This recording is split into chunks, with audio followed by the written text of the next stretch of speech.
ಮನೆ ಮೇಲೆ ಎಸ್ಐಟಿ ಅಧಿಕಾರಿಗಳ ದಾಳಿ ನಡೀತಾ ಇದೆ. ತಿಮ್ರೋಡಿಯವರ ಮನೆಯತ್ತ ಹೆಚ್ಚುವರಿ ವಾಹನಗಳು ಹೋಗಿರೋದು. ಈಗಾಗಲೇ ಹಲವು ವಾಹನಗಳಲ್ಲಿ ಎಸ್ಐಟಿ ಎಂಟ್ರಿ ಪಡ್ಕೊಂಡಿದೆ.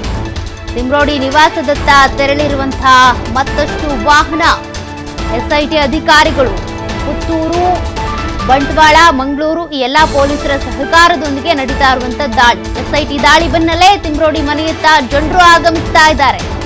ತಿಮ್ರೋಡಿ ಅವರ ಪರವಾಗೂ ಕೂಡ ಜನರಿದ್ದಾರೆ, ವಿರೋಧವಾಗೂ ಜನರಿದ್ದಾರೆ. ಅವರ ಹೋರಾಟಗಳಿಗೆ ಬೆಂಬಲ ಕೊಡೋರು ಇದ್ದಾರೆ.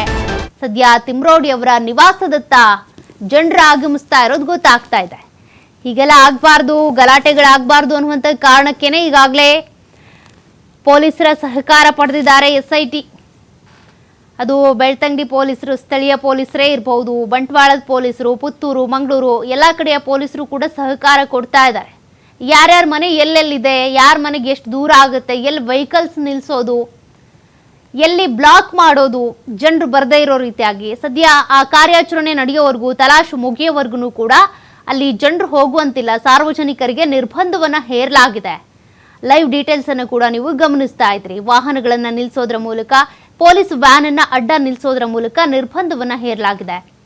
ಜನರಲ್ಲಿ ಹೋಗುವಂತಿಲ್ಲ.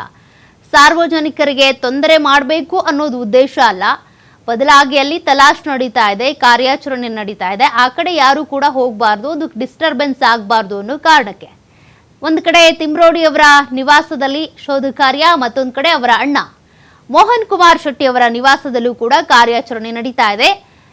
ಕಾರಣ ಚಿನ್ನಯ್ಯ ಇಷ್ಟೆಲ್ಲ ತಲೆಬುರುಡೆ ಕೇಸ್ಗೆ ಸಂಬಂಧಪಟ್ಟಂತೆ ಆತ ಬುರುಡೆ ಬಿಟ್ಟಿದ್ದ ಅಂತೇನು ಆತನೇ ಒಪ್ಕೊಂಡಿದ್ದಾನಲ್ಲ, ಇನ್ನೂ ಕೂಡ ಕೇಸ್ ಏನು ಎಂಡ್ ಆಗಿಲ್ಲ. ಹಾಗಾಗಿ ಯಾವುದಕ್ಕೂ ಪೂರ್ಣ ವಿರಾಮ ಇಡುವಂತೆ ನಾವು ಮಾತನಾಡೋ ಹಾಗಿಲ್ಲ.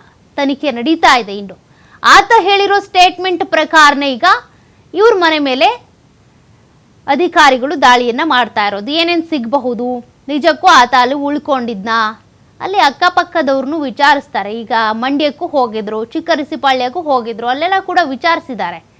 ಈತನ ಫ್ರೆಂಡ್ಸ್ ಯಾರು, ಈತನ ಎಷ್ಟು ಮದುವೆ ಆಗಿದ್ದ, ಎಷ್ಟು ದಿನ ಎಲ್ಲಿದ್ದ, ಎಲ್ಲಿ ಹೋಗ್ತಿದ್ದ, ಎಲ್ಲಿ ಬರ್ತಿದ್ದ, ಅದೆಲ್ಲವೂ ಕೂಡ